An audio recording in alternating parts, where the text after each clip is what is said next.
When it comes to issues surrounding the economy, I respect what the technocrats say. They usually give a fact-based assessment of the status of the Jamaican economy. Today in Your Wealth, we hear from the Governor of the Bank of Jamaica and the Director General of the Planning Institute of Jamaica.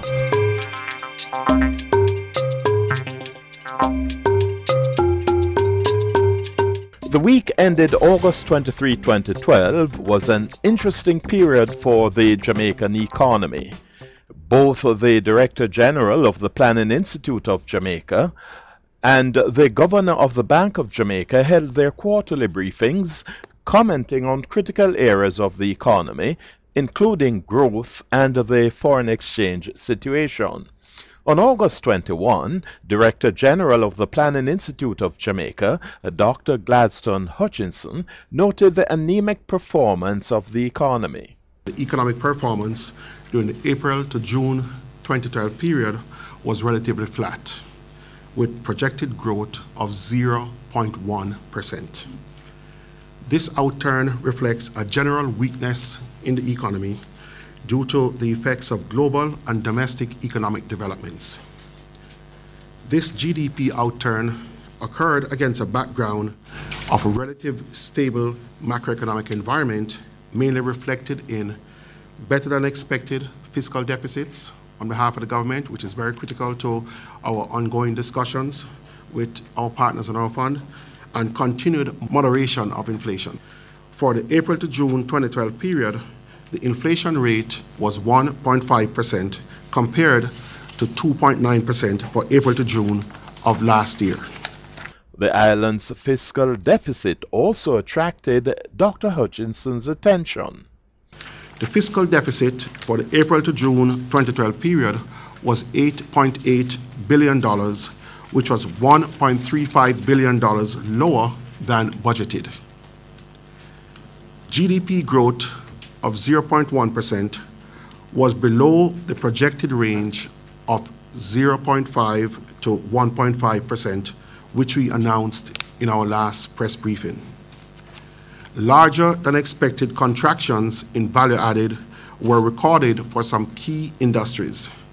The main detractors from economic growth during the review period were transport, storage, and communication, which contributed negative 0.4 percentage points, mining and quarrying, which contributed negative 0.2% point, and construction, which was negative 0.2%.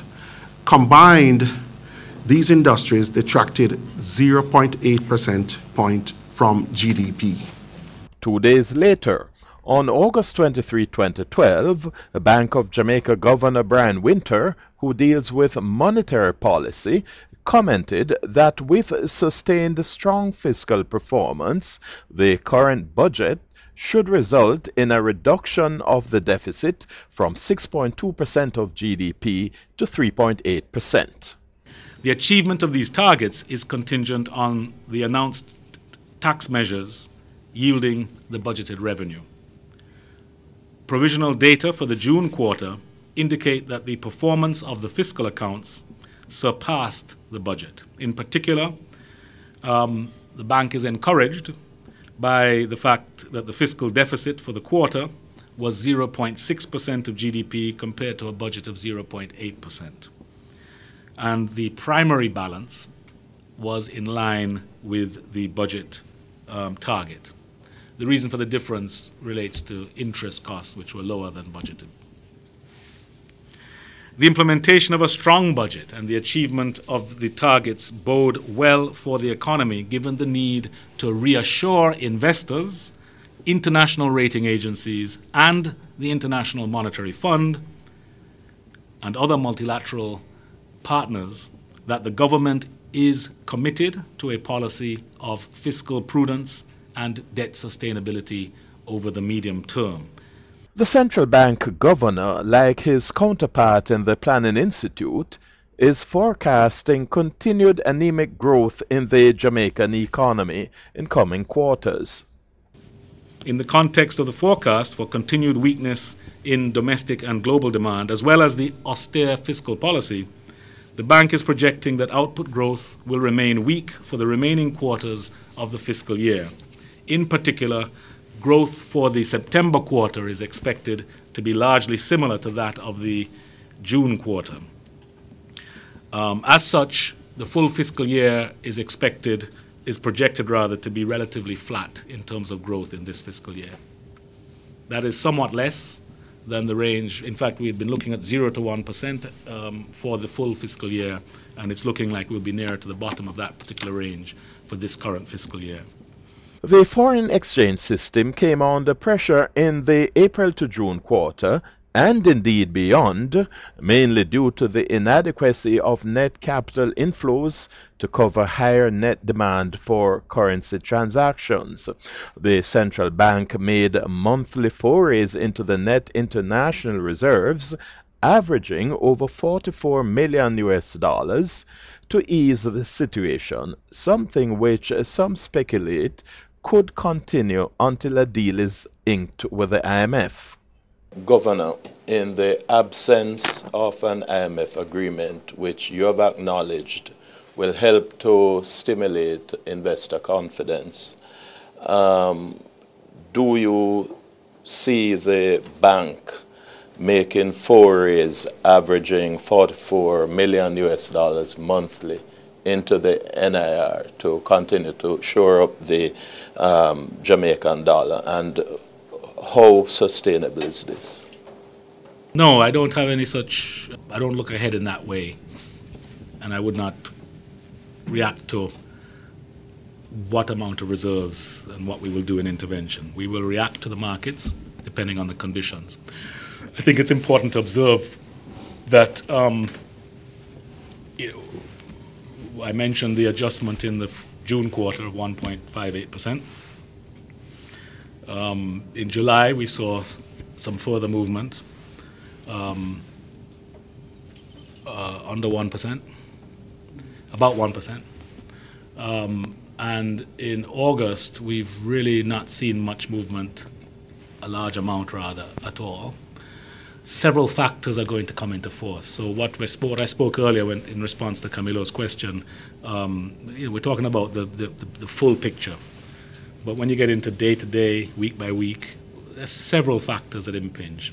One factor, for example, that has been interesting, I can't analyze it because I don't have all of the data necessary yet, but it's pretty clear that we had a very strong independent stroke Olympics period in terms of visitors here, spending in areas that aren't used to it, that size of spending. It's hard to analyze that yet, but it's pretty clear that there was something positive happening there that depending on how much foreign exchange is involved may have impacted relative demand and supply.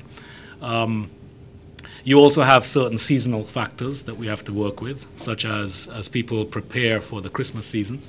They first have to formulate what do they expect to be able to sell, whether you're a manufacturer and you're buying raw materials, or whether you're a commercial enterprise that's preparing, a retailer, let's say, or a distributor.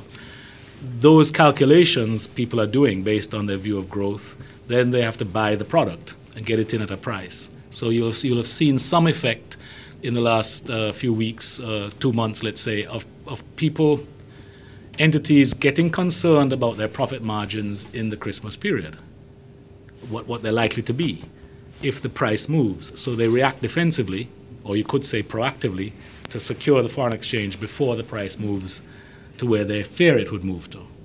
Having got their foreign exchange, that demand is now satisfied. So the demand equation shifts, and we're moving into that period as well. So there's several elements that go into it. What I can assure you is that the Bank of Jamaica is committed to making sure that the business of the country is not going to be interrupted because of foreign exchange concerns. There's no place for those questions to be anything but maybe if it's in your mind, I'll address it. But we have a system, and we have been able to meet that kind of demand, and we'll continue to do so. Bank of Jamaica Governor Brian Winter there seeking to allay concerns over the foreign exchange situation at his quarterly briefing on August 23, 2012. That's today's edition of Your Wealth. I'm Owen James. you.